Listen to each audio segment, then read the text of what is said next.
नमस्कार, बहुत स्वागत आप सभी का। आप देख रहे हैं आपका प्रोग्राम कहानी कुर्सी की। मैं हूं सौरभ शर्मा आपके साथ। हमारे मेहमान हर्षवर्धन त्रिपाठी जी, विजय त्रिवेदी जी और समीर चौगांकर जी स्टूडियो में आ चुके हैं। बहुत स्वागत आप सभी का। प्रोफेसर संगीत रागी जी आने वाले हैं। देखिए, कुर्सी की कहानी ऐसी होती है। प्रोफेसर साहब लेट हुए तो तुरंत जो है कुर्सी तो नहीं, लेकिन जगह बदली समीर जी ने। इधर आगे मेरे बगल में ऐसा ही हो रहा है बिहार में भी। कोई कुर्सी को छोड़े तो एक जरा सी कुर्सी पर ढील दी नहीं कि दूसरा कुर्सी पर बैठने को तैयार है। और आज रविवार है और आज एक्शन पैक्ड रविवार है। प्रधानमंत्री आज वहाँ बिहार में सभाएं भी करने जा रहे हैं और इसके अलावा उनका पटना में एक रोड शो भी, एक बड़ा रोड शो प्लान किया गया है। नरेंद्र मोदी के बिहार जाने का क्या असर होगा, इसकी हम लोग आज बात करेंगे। एनडीए से लेकर महागठबंधन के सारे बड़े नेता पब्लिक के बीच वोट की अपील करने के लिए पहुंच रहे हैं। सवाल वही है कि बिहार की पब्लिक के मन में क्या है और इस बार किसके सर पर वो ताज पहनाने का विचार बना चुकी है। बिहार चुनाव पर मैं आज आपको एक नया सर्वे दिखाऊंगा। ये सर्वे बहुत ही दिलचस्प है और बहुत सारे सवालों के जवाब दे देता है जो आपके मन में भी होंगे और बिहार की जनता के मन में ये तो होगा ही कि दूसरा क्या सोच रहा है, अपना मालूम होगा। तो ये मूड आज आपको इस सर्वे से कुछ कुछ क्लियर हो जाएगा और कुछ संशय, कुछ एक्स फैक्टर्स जिनका जवाब नहीं था अभी तक पोस्टर्स के पास, वो इस सर्वे में देने की कोशिश की गई है। उसकी बात भी करेंगे। प्रोफेसर संगीत रागी जी प्रोग्राम में आ गए अपनी जगह पर दोबारा। समीर जी अपनी जगह पर दोबारा पहुंच गए। आ गए थे, इधर आ गए थे भैया भी। देखिए, मैं कह रहा हूँ ये तो नीतीश कुमार हुआ है। हटा दिया, धक्का हटा दिया। देखिए, हाँ, कुर्सी पर कब्जा कर लिया। ये सब ये ऐसा मत कहिए। और हैं भी बिहार के ये। अरे चलिए, मैं आपको शुरुआत में पहले दिखाता हूं दो पोस्टर क्या कहानी कह रहे हैं। ये पटना में पोस्टर लगा है, नरेंद्र नीतीश भाई भाई जंगल राज अब कबहू न आई। कभी नहीं आएगा जंगल राज। वो अलग बात है कि अनंत सिंह कल रात को अरेस्ट हुए आधी रात के ड्रामे में, गोली चलाने के आरोप में, हत्या के आरोप में, लेकिन चले उन पर कार्रवाई तो हुई कम से कम। उसकी बात हम अलग से करेंगे कि नीतीश कुमार ने, हालांकि अब तो चुनाव आयोग के हाथ में है सब कुछ, लेकिन चीफ मिनिस्टर की पार्टी से जो आदमी लड़ रहा है चुनाव, उसकी गिरफ्तारी, और वो भी बड़े नाटकीय तरीके से आधी रात के बाद, और रात को 1 बजे के करीब या शायद 1:30 बजे तो प्रेस कॉन्फ्रेंस करी है, उसमें डीएम एसएसपी सब बैठे हुए थे, वो भी बढ़िया था, तो वो भी उसकी बात होगी। लेकिन ये संदेश है और ये एक लाइन का पोस्टर दरअसल इस पूरे चुनाव की कहानी बता रहा है। जंगल राज का डर अगर है मन में तो वो वोटर कभी नहीं जाएगा दूसरी ओर, ना वो कोई चांस लेगा, और अगर कहीं कोई छिटक रहा भी हो तो उसको याद दिलाया जा रहा है कि क्या 20 साल पहले हकीकत थी। अब ये दूसरा पोस्टर, जन सेवक। अंतर देखिए, जननायक राहुल गांधी कांग्रेस पार्टी बोलती है, जननायक कह दिया अभी इनको क्या कहते हैं, तेजस्वी यादव को कह दिया उनकी पार्टी ने, तो तेजस्वी यादव की पार्टी की सीनियर लीडर्स ने कहना शुरू कर दिया ना अभी जननायक नहीं। अब तो पप्पू यादव ने भी कह दिया भाई आप सब कह लें ठीक है, लेकिन तेजस्वी यादव जननायक कहीं से नहीं हो सकता। और नीतीश कुमार खुद को क्या कह रहे हैं, जनसेवक। प्रधानमंत्री खुद को क्या कहते हैं, प्रधान सेवक। तो छोटी छोटी बातें हैं, लेकिन जो भी ये कैप्शंस, ये डायलॉग तैयार करता है, वो उसके जिम्मे बड़ा महत्वपूर्ण काम होता है, क्योंकि यही चीजें लोगों के दिमाग में अटक जाती हैं और वोट दबाते वक्त कब बटन दबाना हो, ऊपर का और दब जाए नीचे का, तो ये छोटी छोटी बात में उसमें अंतर डाल सकती हैं। तो ये बात जो है वो कहीं, और पप्पू यादव का मैंने जिक्र किया तो एक इंटरव्यू में कल उन्होंने एक बात कही, आपको महागठबंधन की कहानी भी बता देगा। तेजस्वी का ही सवाल था तो कुछ ज्यादा नहीं बोले, मैं ज्यादा नहीं बोलूंगा। एक गाने के बोल हैं, क्या जैसा भी है मेरा पति सिर्फ मेरा पति मेरा देवता, बुरा है भला है जैसा भी है, बुरा है भला है जैसा भी है, मेरा पति मेरा देवता है। ये पप्पू यादव ने तेजस्वी यादव के लिए कहा। ये कहानी है कांग्रेस और आरजेडी के गठबंधन की। चलिए अब आपको मैं जो सर्वे बता रहा था वो बताता हूं। सर्वे मैंने अब इस चुनावी सीजन में कम से कम 20 सर्वे देखे। इस सर्वे में हालांकि कोई सीधा सीधा वोट और सीट नहीं बताई गई, लेकिन इस सर्वे में जिस तरीके से सवाल पूछे गए वो बहुत इंटरेस्टिंग था। बड़े इंटेलिजेंटली उन विषयों तक पहुंचा है सर्वे करने वाला जिसके जवाब नहीं मिल रहे थे। सर्वे सी वोटर का है, यशवंत देशमुख जी का सर्वे है, क्रेडिट उनको मैं दे रहा हूं। और ये मैंने कल सुना, उन्होंने जब शेयर किया हुआ था मोजो स्टोरी पे बरखा दत्त जी के यूट्यूब चैनल के ऊपर। दोनों को क्रेडिट देते हुए मैं ये सर्वे उठा रहा हूं और आपको बता रहा हूं। आप सब देखिएगा, पहला एक तो ये ट्रैकर चला रहे हैं कि मुख्यमंत्री का चेहरा पसंदीदा आपका कौन है, तो इसमें आपको कुछ सरप्राइजिंग नहीं लगेगा। पहली ग्राफिक जो आपकी स्क्रीन पर आ रही है, तेजस्वी यादव को फरवरी में लगभग 40.5% लोग पहले अपनी पसंद बताते थे, अब वो 37% पर हैं। प्रशांत किशोर को लगभग 15% लोग याद कर रहे थे कि सीएम होने चाहिए, तो प्रशांत किशोर जैसे, अब वो बढ़कर के 23.5% पर आ गए, इनका ग्राफ बढ़ गया है। नीतीश कुमार 18.5% से अब लगभग 16%, 15.8 पर आ गए हैं फरवरी और अक्टूबर के बीच में। चिराग पासवान के ग्राफ में बढ़ोतरी है 3.7% से बढ़ के ये 7.2% हो गए। हालांकि बीच में 9.5% भी हो गए थे, मगर फिलहाल ये 7.2% लोगों की पसंद है मुख्यमंत्री के तौर पर। सम्राट चौधरी बीजेपी के बिहार के बीजेपी के लीडर्स में यंग टर्क जिनको बोला जा रहा है वो 8.2% था फरवरी में, वो 7% पर हैं फिलहाल। अब इसमें जो समझने वाली बात ये जो उनकी बातचीत सुन के मुझे पता चला, ये जब सवाल पूछते हैं ना सर्वे वाले कि आपका पसंदीदा मुख्यमंत्री कौन, उसमें ऑप्शन नहीं देते। तो ये जो जवाब आए हैं उनका कहना है ये जनता ने अपने मन में जिसके बारे में सोच रखा उसने खुद बोला, उसको सोचने का टाइम नहीं दिया जाता, या 4 ऑप्शन नहीं दिए जा रहे, नीतीश कुमार में से, तेजस्वी यादव में से, प्रशांत किशोर में से कौन, ऐसा नहीं। आप किसको मुख्यमंत्री बनाना चाहते हैं, तो ये उनका जवाब आता है। ये पहला जवाब होता है मन का, तो ये इंपॉर्टेंट है। दूसरी बात इसमें इंपॉर्टेंट देखने वाली यह है कि तेजस्वी यादव को 37% लोग अगर मुख्यमंत्री बनाना चाह रहे हैं, इस लिस्ट में आपको महागठबंधन का कोई या कांग्रेस का, आरजेडी का कोई और नेता नहीं दिखाई देगा। इसमें तेजस्वी ही तेजस्वी हैं। मतलब महागठबंधन के वोटर के लिए पार्टी का मतलब और सरकार का मतलब तेजस्वी यादव है, उसके मन में कोई और ऑप्शन है ही नहीं। तेजस्वी मतलब तेजस्वी। और दूसरी ओर जितने लोग हैं इसमें, अब एनडीए के लोगों को आप ऐड कर ले, नीतीश कुमार, चिराग पासवान, सम्राट चौधरी, तो ये लगभग 30% के करीब बन जाता है। भाई चीफ मिनिस्टर, ये तीनों ऑप्शन तो एनडीए के ही है ना, तो ये 30, इसको आप 30% टोटल मानिए। और उधर 37% पर है तेजस्वी यादव, बीच में है प्रशांत किशोर लगभग 23.5%। ये पहली स्लाइड है जो ये इशारा करती है कि जो कुछ भी नुकसान कर रहे हैं इस इलेक्शन में प्रशांत किशोर, मोटा मोटा नुकसान वो एनडीए कैंप का कर रहे हैं, ये पोस्टर्स बताते हैं। और आगे ये इस सवाल का जवाब और कंफर्म होगा। अगली स्लाइड पर अगर हम चलेंगे, इसमें इन्होंने पूछा कि ये वही है कि कौन पसंदीदा आपका मुख्यमंत्री होगा एनडीए में से, तो नीतीश कुमार, और दूसरे नंबर पर मैंने आपको बताया था प्रशांत, चिराग पासवान 7.2, और 7% पर सम्राट चौधरी हैं। फिर एक सवाल होता है कि एनडीए से ही अगर आपको मुख्यमंत्री बनाना है तो कौन होगा, तो उसका जवाब आता है सम्राट चौधरी 29.7%। नीतीश के अलावा अगर एनडीए में से बनाना है, सवाल यह है, बड़ा इंटरेस्टिंग है। तो लगभग 30% लोग फिर जवाब देते हैं सम्राट चौधरी का। तो क्लियरली अगर आप उनसे पूछिए भाई एनडीए में बनाना लेकिन नीतीश के अलावा, तो नंबर 1 पर आ जाते हैं सम्राट चौधरी, जिनको अभी प्रोग्राम में एक बार कह भी रहे थे हमारे पॉलिटिकल एडिटर कि इसमें लगभग कोई डाउट नहीं है कि अगर बीजेपी के को अपना मुख्यमंत्री चुनना हो तो उस दौड़ में सबसे आगे सम्राट चौधरी हैं। वो वोटर के मन में भी दिखाई देता है। गैर नीतीश एनडीए सीएम के सवाल पर 29.7% सम्राट चौधरी, 12.7 पर चिराग पासवान, 8.9 पर नित्यानंद राय जो केंद्रीय मंत्री भी हैं।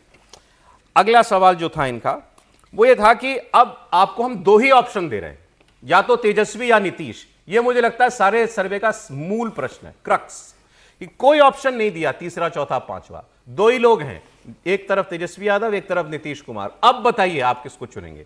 तो जो लीड तेजस्वी यादव को थी सारे एनडीए के ऊपर 7% की, वो यहां पर लीड 5% की नीतीश कुमार को मिल जाती है। जब वो 2 ही ऑप्शन दिए जाते हैं तो तेजस्वी को 41% लोग सीएम बनाना चाहते हैं और नीतीश कुमार को 46.2।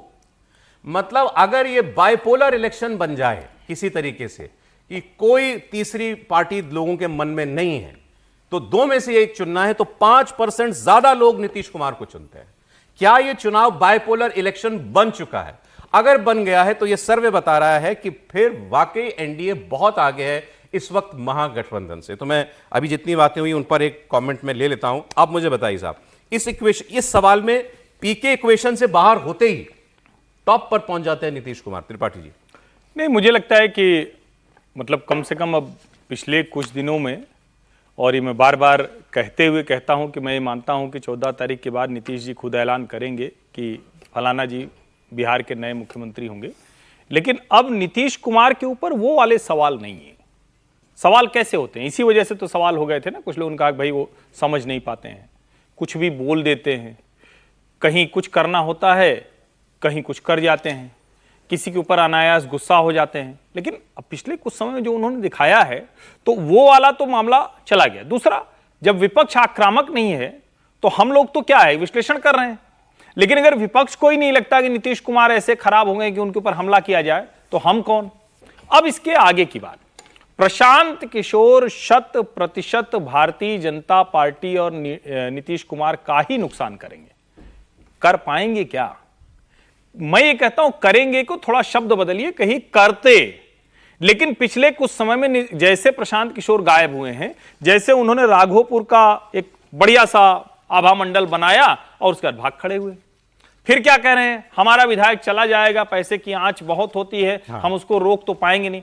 अच्छा भैया, जब तुम्हारा विधायक चले जाएगा तो क्या बिहार के लोग ऐसे हैं, मतलब वो इतने भी क्या मौगा बोलते हैं सर बिहार के लोग, जो बेवकूफ कहने के लिए, तो इतना भी मौगा थोड़ी ना है क्यों कहेगा कि जो है हम दे देंगे। तो ओवरऑल अगर आप देखें तो जो हम लोगों ने आज से 2 महीने पहले बात की थी कि ये चुनाव पूरी तरह से एनडीए बनाम महागठबंधन है, वो पूरी तरह से दिख रहा है। नेता के तौर पर जो तेजस्वी यादव 2020 में थे, 2025 में नहीं बन पाए, बहुत स्ट्रांग है वो, लेकिन नीतीश कुमार की अगुवाई वाला गठजोड़ अब बहुत लीड ले चुका है। और वो आप देखिए ना, साफ साफ देखिए, जब कहते हैं पहला नाम ध्यान में आएगा, इसीलिए ना ध्यान में आता है कि उनके पास तो विकल्प है, उधर कोई विकल्प नहीं है। क्या तेजस्वी के साथ आप नाम रखेंगे, राजेश राम है क्या, फलाना, तो वो भी 3-4% ले जाते हैं ना, मतलब 2-3 नाम रख दीजिए। यहां आपके पास चिराग भी है, सम्राट चौधरी भी है, अभी तो इधर के नाम और रखे नहीं है, भाजपा कोई नाम रखा ही नहीं उस तरह से सम्राट चौधरी के, नित्यानंद राय के नाम पर भी बोलने वाले उस पर भी कुछ लोग आ गए। तो मुझे लगता है कि लीड जो है, जो अंतर है, वो पहले चुनाव का जो मतदान होना है उसके पहले ही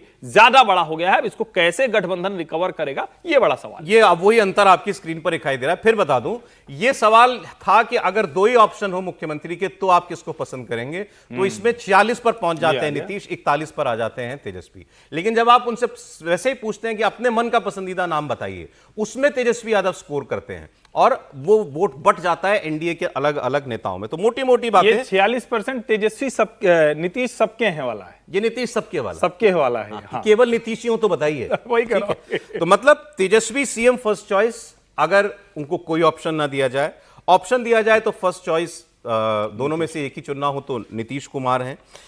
इसके अलावा अगर एनडीए में नीतीश नहीं है तो कौन, तो नंबर 1 पर सम्राट चौधरी है। उसकी एक वजह ये भी, और बीजेपी उनको आगे इतना बढ़ाती इसलिए भी है, ये सब लोग बताते हैं। एक तो वो एक जैसे कहते हैं बड़े ओबीडियंट डेप्यूटी के तौर पर लगे हुए हैं नीतीश कुमार के साथ। दूसरा सेम कास्ट है, जिस वर्ग को प्रतिनिधित्व कुर्मी कोयरी कुशवाहा वर्ग को से आते हैं नीतीश कुमार, वही इनके पीछे है। तो इनको उस तरीके से प्रोजेक्ट भी किया जा सकता है कि नीतीश कुमार कल को जब राजनीति में प्रासंगिक ना रहें तो उनका समर्थक वर्ग कहां जाएगा।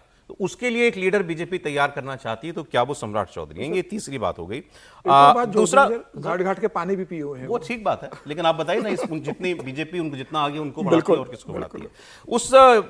उस चर्चा में जिसमें ये इंटरव्यू ये डिस्कस हो रहा था, के लिए आपने कहा, इन्होंने सम्राट चौधरी, अरे सम्राट जी, जिस सर बस एक बात बस, इसमें उन्होंने बड़ा साफ साफ कहा कि अगर प्रशांत किशोर अच्छा करते हैं तो नीतीश कुमार फर्श पर, और प्रशांत किशोर इक्वेशन से आउट हो जाते हैं तो नीतीश कुमार अर्श पर।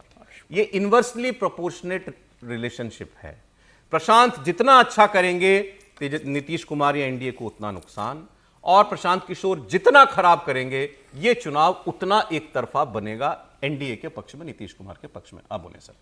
देखिए, मोटा मोटी बात जो है वो, ये जो अंतिम बात है वो आपने बिल्कुल सही कहा है कि जितना वो अच्छा करेंगे, प्रशांत किशोर जितना अच्छा करेंगे, उतना ही एनडीए के लिए परेशानी का कारण बनेगा। लेकिन साथ में देखिए, सीमांचल का जो इलाका है, जो मुझे जानकारी मिली थी जब मैं बिहार दौरे पे था, तो सीमांचल के इलाके में उनकी सभाओं में भीड़ बहुत ज़्यादा आती है और वो मुसलमानों की भीड़ है। वहाँ ओवैसी को डर इस बात का है कि पिछली बार हम 5 सीटें जीते थे, इस बार हम जीत पाएंगे या नहीं जीत पाएंगे। और यदि त्रिकोणीय संघर्ष होता है तो ऐसी स्थिति में, उस स्थिति में वो डैमेज ज़्यादा आरजेडी को करेंगे, न कि भारतीय सीमांचल में। तो ऐसा नहीं है कि नीतीश कुमार प्रशांत किशोर जो है सिर्फ एनडीए को डैमेज कर रहे हैं, वो दोनों को डैमेज कर रहे हैं।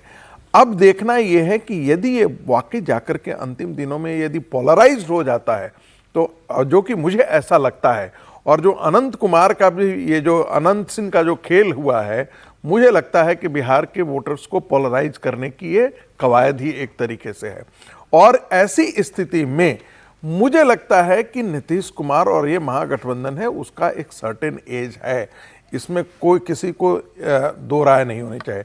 मैं सी वोटर या कोई और वोटर हो, मैंने ये नहीं कह सकता, मैं उस पर टिप्पणी नहीं ज़्यादा करना चाहता, लेकिन इसके अंदर बहुत बड़ा अंतर्द्वंद दिखाई भी देता है। एकाएक जो 16% पर है वो एकाएक 46% पर 30% का जंप कहां से निकल करके आता है। तो मतलब फिर उसको मैंने बताया ना, मैं बताता वही हूं, आप ही की बात, बाइपोलर जब हो जाएगा, मैं ये बाइपोलर की स्थिति में मैं देखिए, ये बड़ा बौद्धिक जुगाली करना बहुत अच्छी बात है, ये सब बौद्धिक जुगाली है। मैं जो बोल रहा हूं ना, सी वोटर की ये जो कवायद है ना, ये बौद्धिक जुगाली से ज्यादा कुछ नहीं है। बिहार चुनाव आप जाकर के देखिए, सबको दो बातें बहुत स्पष्ट होती है कि कंटेस्ट है, लेकिन एक क्लियर मैंडेट की तरफ जो है वो वहां पर जाकर के नीतीश कुमार के पक्ष में है। और दूसरी बात, जिस नीतीश कुमार को आप 16% और 17% पर दिखाते हैं, आप किसी से जाकर के आप पूछिए, बिहार में आज के दिन में नीतीश कुमार के खिलाफ कोई ऐसी हवा नहीं है साहब। और तेजस्वी के घोटाले को लेकर के, जमीन से लेकर घोटाले को लेकर के, उनके पूरी इन चीजों का जिक्र हर कोने कोने में है। अब आप जो बात आप कह रहे हैं, मैं उसको काट नहीं रहा हूं, लेकिन ये जो नीतीश कुमार जी एज सीएम कितने लोग पसंद करते हैं, ये कोई एक सर्वे नहीं है, हर सर्वे में नंबर 1 तेजस्वी आते हैं, एवरी सर्वे। उसका कारण मैं बस एक लाइन में उसका कारण बता दूं। उसका एक कारण है कि जो आप 37% का वोट, आप तो पिछली बार भी आपने देखा था जो चुनाव में आया था माई गठबंधन का, वो कंसोलिडेटेड एक तरीके से उसके पक्ष में खड़ा है, ठीक है कि नहीं। और जो एनडीए है वहां पर 16% वोट जो है वो कुर्मी का वोट और कोयरी का वोट ऐसे यही बात किया हुआ है, यही बात हम भी यही कह रहे हैं। उन्होंने बताया ना कि और ऑप्शंस देता है, जब आप एनडीए का पूछते हैं तो तेजस्वी के अलावा, नीतीश के अलावा और ऑप्शंस भी वोटर सोच सकता है, उधर वो कोई और ऑप्शन जो है वो सोच नहीं सकता। लेकिन अभी आपने कहा कि कॉन्टेस्ट है लेकिन एज है। 2 इंटरव्यू हाल फिलहाल के, एक गृहमंत्री अमित शाह का और दूसरा जो बीजेपी के प्रभारी हैं धर्मेंद्र प्रधान का, आज अखबार में छपा हुआ है। अमित शाह कहते हैं 160 सीटें, वन साइडेड इलेक्शन। और धर्मेंद्र प्रधान जो चुनाव के प्रभारी हैं भाजपा के, वो यही बात कह रहे हैं जो आप कह रहे हैं कि लड़ाई है, टक्कर है, लेकिन हम आगे हैं। फर्क है सर दोनों बातों में। अमित शाह जो बोल रहे हैं वो एक लीडर के तौर पर बोल रहे हैं, तो वो लीडर यदि इतना नहीं बोलेगा तो मुश्किल होगा। कोई उसको आप ये समझ रहे हैं कि 160 के साइन करके दिए क्या अमित शाह जी ने? उसका मतलब है कि लीडर के लिए एक टारगेट उन्होंने दिया है। वो तो अभी तो पश्चिम बंगाल का इलेक्शन तो याद होगा ना आपको, और 2024 का जनरल इलेक्शन भी याद होगा आपको, 400 सीटों का। तो उसका मतलब मैं, और उसमें कोई मैं दोष नहीं मानता। सच्चाई कहां है ज्यादा? धर्मेंद्र प्रधान जी बोल रहे हैं। धर्मेंद्र प्रधान क्योंकि वहां प्रभारी हैं और वो चुनाव को लड़ रहे हैं, तो धर्मेंद्र जी ने अमित जी का इंटरव्यू नहीं देखा होगा। नहीं, अमित शाह जी में और धर्मेंद्र जी में फर्क है। धर्मेंद्र जी जो स्थिति है वो बता रहे हैं, अमित शाह जी एक पूरा परसेप्शन के लिए माहौल बना रहे हो। इसमें कोई दोष भी नहीं है कि कोई ऐसा कह देंगे कि फांसी लगाएंगे अब अमित शाह जी को आप। मैं इसको ऐसा नहीं मानता। जब 400 कह रहे थे तब भी मैं नहीं मानता था, क्योंकि लीडर को बोलना ही ऐसे होता है कि भाई हम ऐसा करेंगे। मुद्दा क्या है? 2-3 बातें हैं। एक तो ये कि जो जंगल राज की बात हम लोगों ने पहले शुरुआत में शायद की थी, तो जंगल राज पर एक तो मुझे लगा कि महागठबंधन बहुत कमज़ोर साबित हुआ ये बताने में कि जो जंगल राज का जो परसेप्शन है वो कानून व्यवस्था का परसेप्शन नहीं था, समझे? अब बहुत सारे लोग भूल गए। अब लोग समझते हैं कि जंगल राज का मतलब है कोई डकैती, चोरी, ये वो। जंगल राज का शब्द कहाँ से आया याद है आपको? हाईकोर्ट ने बोला शायद, पटना हाईकोर्ट ने बोला। और पटना हाईकोर्ट ने कब बोला? जब वहां पर बाढ़ आई हुई थी और एडमिनिस्ट्रेटिव फेल्योर था। तो पटना हाईकोर्ट ने कहा ये जंगल राज है क्या, कोई देखने वाला नहीं है, तो इसका कानून व्यवस्था से कोई लेना देना नहीं। कानून व्यवस्था खराब थी अच्छी थी वो अलग इशू है, लेकिन भारतीय जनता बैड गवर्नेंस, तो भारतीय जनता पार्टी ने उसको जंगल राज को कानून से जोड़ दिया और ये महागठबंधन इसको खारिज नहीं कर पाया मेरे हिसाब से। तो लोगों को, जो लोग नहीं समझते वो जंगल राज को यही समझते कि कानून व्यवस्था बहुत खराब थी। इसका मतलब मैं ये नहीं कह रहा कि वहां पे कानून व्यवस्था अच्छी थी, लेकिन ये नैरेटिव बैड गवर्नेंस के लिए था। ठीक है, ये साफ होना चाहिए। अब दूसरी बात, जन स्वराज की बात कर रहे हैं। जन स्वराज का मैं तो पहले भी ये इलेक्शन बाइपोलर ही मानता हूँ डे 1 से, क्योंकि पहले तेजस्वी मजबूत तरीके से लड़ रहे थे, अब नीतीश कुमार जी भी हैं और नीतीश कुमार जी को 46% वोट मिलते हैं नैरेटिव के तौर पर। तो इसमें तो ये है ना कि वहां पर तो कोई, नीतीश कुमार जी तो सबकी पसंद है, तेजस्वी जी की भी पसंद है और बीजेपी की भी पसंद है। और अगर ये नहीं होता तो बीजेपी क्यों उनको झेलती? अच्छा ठीक है, तो बीजेपी यशवंत देशमुख से ज्यादा जल्दी समझ गई। इसका जवाब उसमें उन्होंने, इसका मतलब विजय जी कह रहे हैं ये आरजेडी वाले भी चाहते हैं कि नीतीश हमारी तरफ आ जाए। सबके हैं ना, अभी तो बताया। क्यों मोदी जी के और नीतीश जी के पोस्टर एक साथ लगे? एनडीए का मैनिफेस्टो आता है, बीजेपी का मैनिफेस्टो अलग से नहीं आता है। क्यों अभी मैंने आपको पोस्टर दिखाया मोदी और नीतीश वाला और जंगल राज का बहुना आई, ये एकजुटता और नीतीश कुमार को प्रॉप अप कराने के जो प्रयास हम देख रहे हैं। कल उनका जिस तरीके से वीडियो डाला गया, जिस तरीके से बताया गया, वो बारिश में घूम रहे हैं, टहल रहे हैं, तो मैं सुन रहा था वो इंटरव्यू, उसमें उनका कहना यह था कि एक वक्त शायद चुनाव के बीच में या चुनाव से पहले बीजेपी को ये लगा हो कि हमारे पक्ष में ऐसा माहौल बन जाएगा कि हम और ये बाकी जो हमारे 3 सहयोगी हैं इनको मिलाकर ही हमारा काम हो जाए, मतलब हम इतना अच्छा स्कोर कर लेंगे और जेडीयू जो पिछली बार कम रह गया था इस बार भी कम ही रहेगा।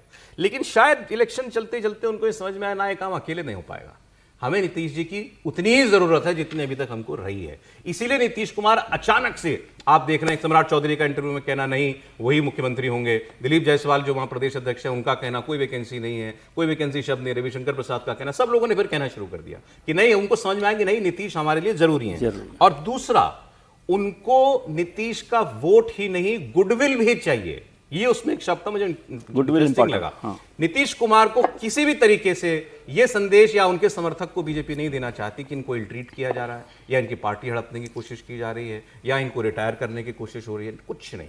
तो उनका मानना था कि नीतीश ही तय करेंगे अब जो होना है आगे जाके चुनाव के बाद, या उनके इर्द गिर्द जो लोग हैं वो।